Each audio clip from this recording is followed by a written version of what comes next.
Hey, everyone. Me and Layla wishing you a very, very happy Thursday today. Last day of the week. I can't believe how fast it's gone already. So today we are going to pick up from the fur trade and we're going to move on to permanent settlement of the United States government in what we now know as Minnesota. And really, in order to do that, we're going to focus on one key event that happened in the very early 1800s, and that is the Louisiana Purchase. Okay. And I'm sure some of you, depending on where you've gone to school in the past, have probably heard it. Some of you probably know it very well. And then some of you probably just went like, how can you buy a state? Well, we're going to get into the specifics, but it actually was a much bigger area than just the current state that we know today as Louisiana. Okay. So we're going to get into it. Just remember, notes are going to be on there, and make sure that you're taking a look at that warm up first. Let's head on over there and check out today's warm up. So I'm going to talk about this at the end, but there's actually an optional extra credit opportunity today. And it's from one of my all-time favorite documentaries that I've ever watched. So we'll get back to that later, but I just wanted to make sure that you're aware of that, because I know for some of you that sounds awesome. And I want to make sure that we bring that up as many times as possible. So here, you've got 2 questions in the warm-up for today, right? Once again, it's completion, and it's based on you giving it your best effort. I want you to use the map, try and figure out the answers to the questions. It's like Layla's going to jump down. Bye, Layla. But give it your best. Even if you get it wrong, as long as you follow the directions, you get 100%. Okay. All right. So moving on to today's materials. Once again, if you can, print the notes off. I think it's easiest. Of course, you can always go into it. Make that copy. Right here, once the copy pops up, bring it over, split screen it, and boom, we're off and running. Okay, so let's head into our PowerPoint for today on the Louisiana Purchase. Now, if you take a look and you pull those notes up, you really don't have all that much today. So we're going to talk more in terms of some video clips, going through maps and stuff. So I hope that's okay. I don't want to overburden you with stuff, and I definitely made you write more in these slides than we have in the past. But really it's about the content here as opposed to just getting a whole bunch of different slides. This is a very, very important event that shaped Minnesota as we know it today. Okay. 1783, this is the year that the Revolutionary War ends, right? United States doesn't like the taxes that the British are levying on them, so they get mad, they fight. Really, it's because the British run out of money, but for good old America, we'll say, great job, America wins, United States rocks, and they get their independence. So this right here is going to be the states that we're going to be getting that start our original 13.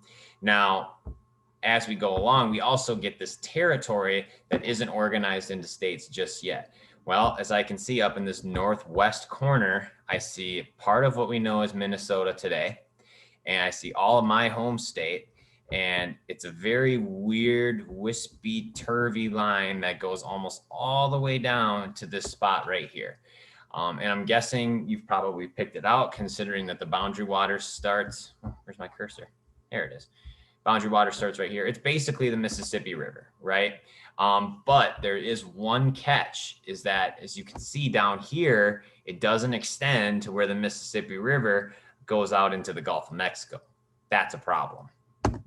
All right, here's the Louisiana Territory. This is going to be, as we know, belongs to France, right? Named after their king, King Louis. And it is basically about the size of the United States up to that point, right? Now, it's going to be on the other side of the Mississippi River, and they're going to have control of it. And most notably, they're going to have control of this spot right here that goes out into the ocean. Now, we know it today as a place that throws a wicked party. It's a great tourist attraction, home of the Saints. But at the time, it was the most commercially important city, probably in all of the United States, or at least, well, technically it was a French place, but in the continental United States, and that's New Orleans. New Orleans was the only spot that you could go through in order to get your trade goods out into the Atlantic and then go and trade with Europe and other places, right? So it was absolutely vital to have control of the port of New Orleans, and that's what the United States greatly, greatly wanted. Now, The Louisiana Purchase is going to happen 20 years after that original map we saw in 1803. In order to have such a large area of territory, it costs a lot of money to maintain, right? And unfortunately for France, they're going to run into a couple problems. And really the reason why is it all has to do with the fact that they're fighting a never-ending war under a guy that a lot of people used to call the Little Corporal. And there is one area in particular that we'll get to that it runs them into a little bit of trouble. And they get into so much financial difficulties, or they just are completely broke, that they're forced to, without even fighting for it, just sell it to the United States. So it's about 828,000 square miles that they purchased. Now, they bought it from France, who had just recently taken it back from the Spanish. And the guy who was the head of France at that time, there he is, Napoleon Bonaparte. Now, Napoleon had been waging war on all of Europe for about 5 to 10 years up to this point. And in the beginning, he was very, very successful. Eventually, though, he poked the bear with so many different people that eventually it started to catch up with him, right? He had too many enemies, too many people coming at him from way too many sides.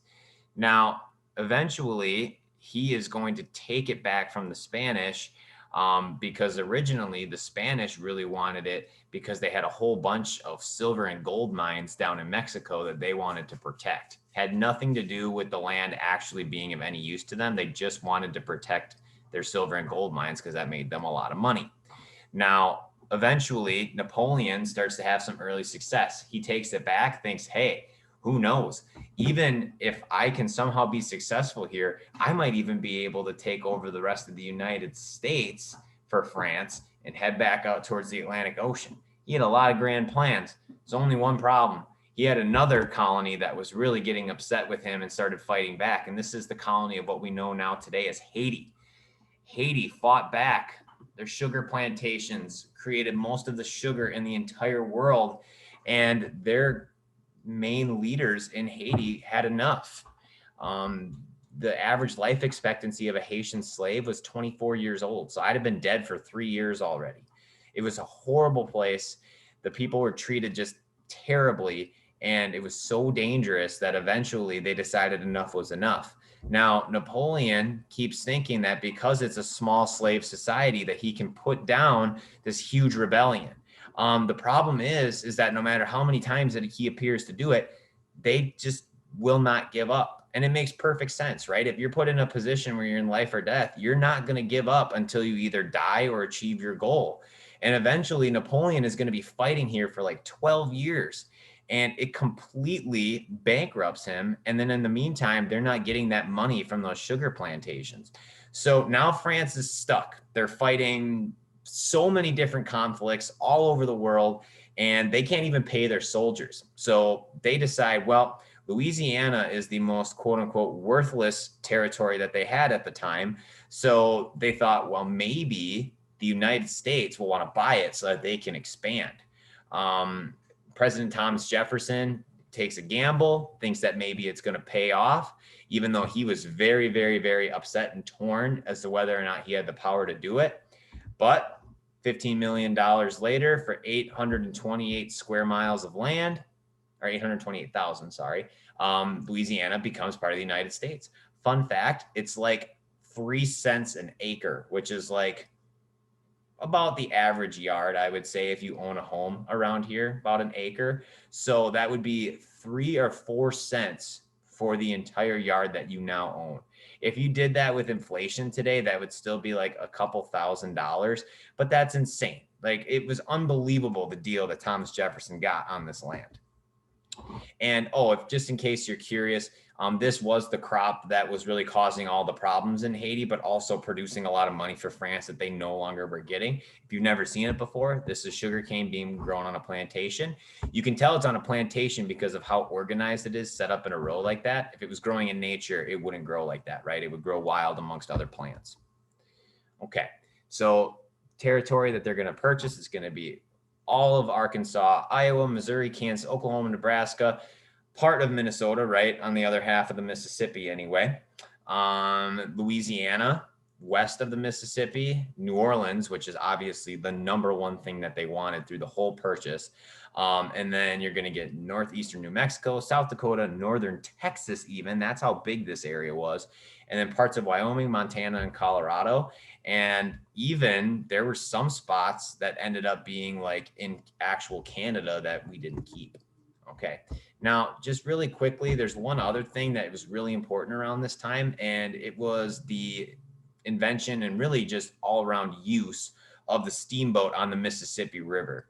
Now, I just realized that, well, let's see. We'll do this together. So the invention of the steamboat revolutionized transportation on the river, on the Mississippi River and throughout Minnesota. They had a few big advantages. First, they could travel upstream. Now, this is really the main reason why they're important, right? Like if there's an exit ticket question asking you about that, that's it, right? You can go against the current. The engine is actually going to push upstream, so you don't have to worry about going all the way down the Mississippi River out and around to trade things, right? If it's a short distance, you can pack it on that steamboat as long as you got enough coal and it'll push it upstream. Secondly, they could travel at 5 miles an hour, which, yeah, that doesn't sound like much. I get that. But at the same time, you have to understand that when you're going 5 miles per hour upstream, that is going to be very, very, very important because it will allow for consistency of trade to allow these areas to grow. Also allows for people to be transported, like you could almost think of it like an early steam locomotive, right? Let's see. And finally, they could travel in both fresh and seawater. And no matter what, it's going to make transportation so much easier and it's going to be very profitable, right? People are going to be able to move out here because they know there's going to be consistency of trade. Just really quick, there is a YouTube clip. I am actually going to play this because it is really neat. This is, it's a fictional, it's historical fiction, but it's about Abraham Lincoln and the first time that he encountered a steamboat when he and his father were traveling down well, it was going to be the Mississippi River to get out into the Gulf of Mexico. And I just thought this was a fascinating video. So I'm in Amsterdam, which is without a doubt the cannabis.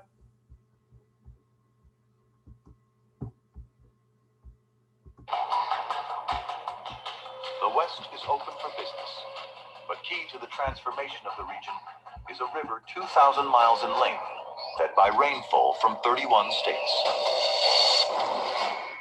Running from Minnesota to New Orleans, the mighty Mississippi.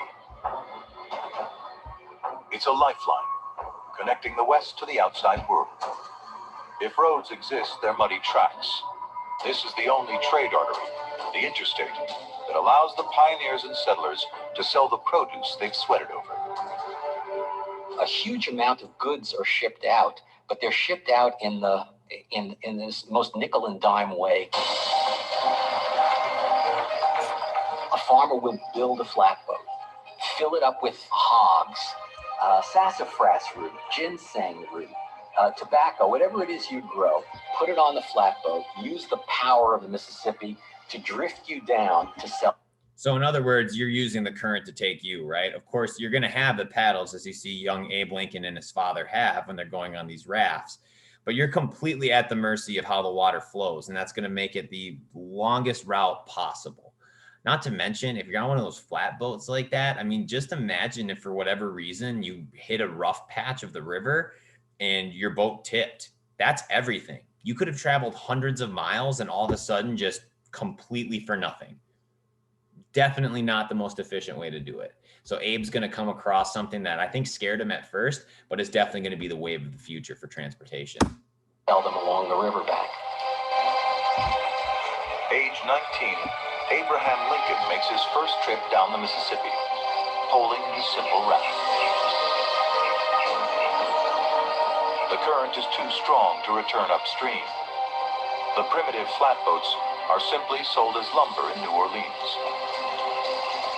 Farmers have to walk the 800 miles home and begin again. But on that first journey, Lincoln sees the future.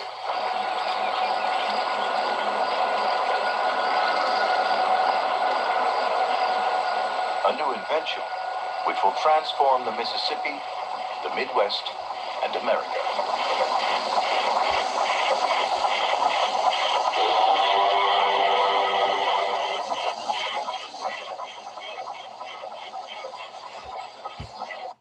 So first of all, look at the size of that compared to their raft, right? I mean, that alone right there is going to show you how valuable it could be, right? You can put way more stuff on boats like that. Also, we clearly saw it was going upstream, right? And that allows for that sort of consistency of trade that we talked about. Now, there were some drawbacks to these steamboats. In fact, a lot of them actually exploded, like no joke. They would just blow up because coal dust is incredibly flammable and they're by an open fire. But over time, that obviously they found better storage practices and things got a little bit better and they weren't nearly as dangerous. But in the beginning, very, very helpful in the development of Minnesota. Could not have happened without the steamboat being there to regulate all that trade. Okay, well, we're all done for notes. Just really quickly, make sure you get in that exit ticket. We got 4 questions today. I think should be pretty straightforward. I just really quickly want to go to this optional extra credit. So there's going to be, I'm going to make an intro video for it too, just to show you, but you can go in. Obviously, as we've talked about, each one of you is going to get a copy so you can make your own. It's ungraded, but you can do the split screen. And when you take a look at it, you're going to see that it has timestamps in it that'll match up with those specific times in the video that's here on the other side. Once again, that split screen, can't say it enough. It's a really, really great, efficient way to get your stuff done way faster. Okay, well, that's all I've got for you on the required video for today. If you're going to do the extra credit, hop on over here. You'll see there's a YouTube video that's going to be titled October 22nd intro video. And if you want to do the extra credit, I recommend watching that first. It's probably only going to be like a minute or so. All right, have yourselves a wonderful day and a good weekend because today is Thursday. So make sure that you get that weekly assessment done tomorrow and hope that you had a decent first full week back of school after MEA. All right, ladies and gentlemen, take care of yourselves. We'll see you soon.